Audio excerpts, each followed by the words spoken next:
আমি যখনই অনলাইনে যাই শুধু দেখি লোকে বলছে আমি মানুষ নই, আমি এআই। যারা এটা করছে তাদের আমি বিচারের আওতায় আনবো। কিন্তু স্যার আপনি নিজেও তো মানুষ নন, আপনিও তো এআই। আখি, আমাদের এইচএসসি পরীক্ষা, তুই কেমন দিলি? আমরা তো এআই, পড়াশোনা করে কি করব? চল পালাই। ইউসুফ ভাই, বিয়ে করবেন না?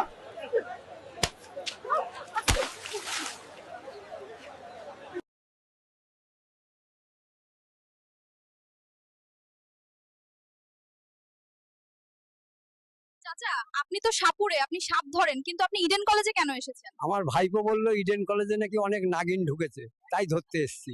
কেমন আছেন সবাই? স্কাই ডাইভিং করতে এসে আপনাদের এআই দাদির সাথে দেখা হয়ে গেল, ভাবলাম তাকে আপনাদের কাছে নিয়ে আসি। আমাকে ধরা যাবে না, আমি এআই।